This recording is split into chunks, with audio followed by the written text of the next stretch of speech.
so much for being here this morning. You've heard some powerful words from people who are very informed about this issue. But my story is different. I was a clinic worker in the late 1990s in a large Planned Parenthood clinic in Boston, Massachusetts. I was not a manager. I was not involved in corporate decision making. I didn't have an office. I was a simple clinic worker. I was a young, idealistic college woman, like other ones who go to Planned Parenthood because they believe the carefully orchestrated facade that Planned Parenthood presents. I believed I would be helping women, that access to affordable reproductive health care was the core of their mission, and that they cared about reducing the number of abortions and reducing the need for abortions. But I discovered that all was not as it seemed. I was a pro-choice feminist dedicated to the cause, and I became more and more disillusioned until I left feeling completely betrayed. There is a party line with Planned Parenthood, and questioning the system automatically brands you as a woman-hating, bigoted, religious extremist, and they are very good at shutting down any opposition. When Live Action exposed the truth about Planned Parenthood, I finally felt vindicated. Yes, Planned Parenthood covers up the sexual abuse of minors. I'll never forget a young girl, she might have been 14 years old, who was brought in by her abuser. He was even allowed to come into the counseling room, where he answered questions for her and insisted that we give her an abortion. She sat there looking at the floor the entire time.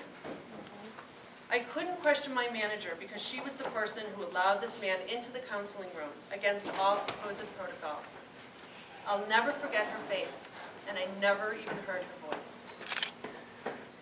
Women who can't speak English are often not given translators, and often their only translator is the person pressuring them into the abortion. I remember a Somali woman who came, she spoke no English. 3 men were allowed into the counseling room. Her husband, her brother, and the brother's friend who spoke some English. Her husband would not allow her to speak, but he angrily insisted we give her the abortion. My manager told me we had to be aware of cultural differences, and pushed her through the abortion room. Again, I never heard her speak. Many times I would feel a woman did not want an abortion, but my manager said not to worry about it and go ahead. Yes, birth control is given after abortions, but there are very few follow-up appointments. And there was an unspoken understanding that we were to give young African-American patients the shot, or Depo-Provera, because they would not remember to take a birth control pill every day.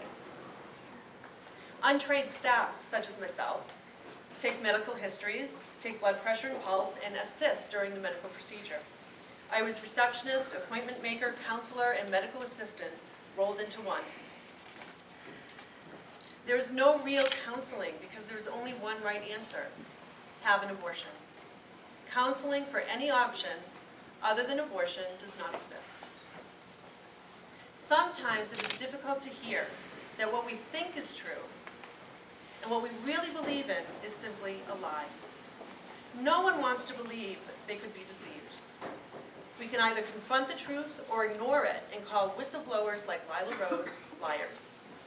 I would urge you, whether you're pro-life or pro-choice, to look at Planned Parenthood with a critical eye. They are a corporation, and like any other corporation, they are looking to make a profit. They have carefully marketed their brand and presented themselves as the heroes of poor women across the country. They target younger and younger audiences to establish dependency and develop their clientele. In central Massachusetts, Planned Parenthood recently opened 3 satellite clinics to target low-income and minority women. But rather than offering more and better services, these women are now at the mercy of an abortion-centered business model focused on their bottom line, their profit. Planned Parenthood is not about choice. In fact, over 96% of women who are pregnant who receive services at Planned Parenthood end up having an abortion. And that is a staggering statistic. It is the Walmarting of women's health care. Planned Parenthood expands its reach and receives taxpayer funds at the expense of other independent women's health care centers which are focused on health care rather than abortion. Women, especially poor women, will have fewer and fewer options outside of the corporate structure of Planned Parenthood, an international corporation. Do not be fooled by their sound bites about women's health, their pink shirts, or pamphlets catered to preteen girls. Their statistics are manipulated, if not false. There is no reason Planned Parenthood should be receiving the federal and state funding that could go to other women's health care centers that are actually focused on women's health. But the abortion industry wields political muscle and has millions at their disposal to lobby, advertise, and keep politicians on a short leash, all subsidized at taxpayer expense. I have seen the corruption, I have seen the manipulation. I began working at Planned Parenthood wanting to help women and uncovered the horrible secret hidden beneath the grand facade. That Planned Parenthood is not about women's health. They are abortion and all at our expense, but mostly at the expense of women and young girls victimized there. And again, I thank you so much for coming out today and listening to what we had to say. Thank you.